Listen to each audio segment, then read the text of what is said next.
ഇരിക്കാനും വിശ്രമിക്കാനും വേണ്ടി അള്ളാഹുവിൻ്റെ പ്രവാചകന്റെ സഹാബത്ത് എന്ത് ഉണ്ടായി കൊടുത്ത് ഒരു പന്തല് ടെന്റ് ഉണ്ടായി കൊടുത്തു അല്ലേ? ആ ടെന്റ് ഉണ്ടായി കൊടുത്ത സ്ഥലത്തുള്ള പള്ളിയാണ് ഈ പള്ളിയുടെ പേര് മസ്ജിദുൽ അരീഷ്. പന്തലുണ്ടായിരുന്ന സ്ഥലത്തുള്ള പള്ളി. ഓക്കെ, ഈ ടെന്റിൽ ഇരിക്കുമ്പോഴാണ് സ്വഹാബി ഉപ്പാന്റെ തലയുമായി വന്നിട്ട് നബിയെ അള്ളാഹുവിന്റെ പ്രവാചകൻ എന്തൊക്കെ ചീത്ത പറഞ്ഞപ്പോൾ 2-3 പ്രാവശ്യം താക്കീത് ചെയ്തു. അവസാനം ഗത്യന്തരമില്ലാതെ ഉപ്പാന്റെ തല ഞാൻ വെട്ടിയെന്ന് പറഞ്ഞത് റസൂലുള്ളാഹി തങ്ങൾ ഈ പന്തലിൽ ഇരിക്കുന്ന സമയത്താണ്. അതുപോലെ തന്നെ നമ്മൾ പറഞ്ഞു ഇവിടെ നബി സാഹബത്തെ സുന്നത്ത് അങ്ങോട്ട് ചെറിയ കുഴിയല്ലേ, ഇവിടെ മഴ പെയ്തപ്പോൾ നബിയും സാഹബത്തും ഇവിടെ വെള്ളം സംഭരിപ്പിച്ചിട്ട് ഒരു തടാകം, ഒരു ചെറിയ തടയിണ ഉണ്ടാക്കി, ഒരു സംഭരണി ഹൗദുണ്ടാക്കി. ആ ഹൗദുണ്ടാക്കിയപ്പോൾ വെള്ളം കണ്ടപ്പോൾ ശത്രുക്കൾ വന്നിട്ട് പറഞ്ഞു എന്ത്, ഞാനത് പൊളിക്കും, ഇല്ലെങ്കിൽ ഞാൻ മരിച്ചാലും വേണ്ടി ഞാനത് പൊളിക്കും തന്നു. അങ്ങനെയാണ് നമ്മൾ വമ്പുറ്റ ഹംസ റളിയല്ലാഹു ചാടി എന്ന് പറഞ്ഞ പാട്ടുണ്ടല്ലോ, അതിനെ സാക്ഷ്യം വഹിച്ച ആ ഹൗദുണ്ടായിരുന്നത് ഈ ഭാഗത്തായിരുന്നു ആ ഹൗദുണ്ടായിരുന്നത്. ഓക്കെ, അപ്പോൾ ആ പാട്ട് കേൾക്കുമ്പോൾ ഓർമ്മ വരണം ആ സ്ഥലം. നമ്മൾ അവിടെ അടുത്ത കാലം വരെ അതിൻ്റെ ഡ്യൂപ്ലിക്കേറ്റ് ബാഗ് ഉണ്ടായിരുന്നു. കഴിഞ്ഞ 9 മാസം മുമ്പ് വരെ അത് പൊളിച്ചു കളഞ്ഞതാണ്. ആളുകൾ വന്നിട്ട് അവിടെ എന്തൊക്കെയാണ് കാണിച്ചിട്ടുണ്ട്. പിന്നെ ഇവിടെ ബദറിൽ കൊല്ലപ്പെട്ട അബൂജഹലിൻ്റെയും പാർട്ടി, അവർ കുറച്ച് ആൾക്കാർ മുശ്രിക്കീങ്ങളുടെ മയ്യത്ത് ഇവിടുന്ന് ഏകദേശം 300 മീറ്റർ അപ്പുറം ഒരു കൊട്ടക്കിണറുണ്ട്, കലീബ് എന്ന് പറയും, അതിലാണ് മറവ് ചെയ്തിട്ടുള്ളത്. ഓക്കെ, അപ്പോൾ ബദറിലാണ് നമ്മൾ എത്തിയിരിക്കുന്നത്. ബദർ ശുഹദാക്കളെ ബറക്കത്തുകൊണ്ട് അള്ളാഹു നമ്മുടെ എല്ലാ ഹലാലായ ഉദ്ദേശങ്ങളും ഹാസിലാക്കുമാറാവട്ടെ.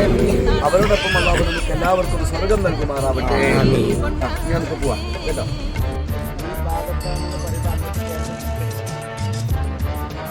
ഫോട്ടോഗ്രാഫറെ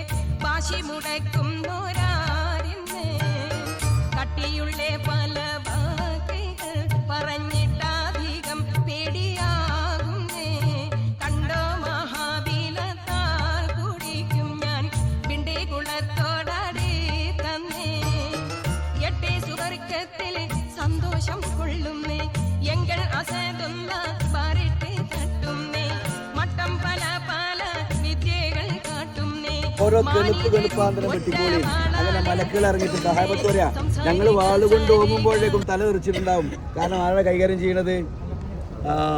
അപ്പോൾ അതങ്ങനെ മലക്കുകൾ പിന്നെ ഇറങ്ങിയിട്ട് അത് ആ മലയാണ് കാണുന്നത്. ഇവിടെയാണ് ആ കെട്ടിനകത്താണ് ബഹുമാനപ്പെട്ട ശുഹദാക്കന്മാരെ ഖബറുള്ളത്. 14 ഖബറുള്ളത്. അള്ളാഹു നമുക്ക് അവരുടെ കൂടെ നമുക്ക് അള്ളാഹു സ്വർഗം നൽകുമാറാവട്ടെ.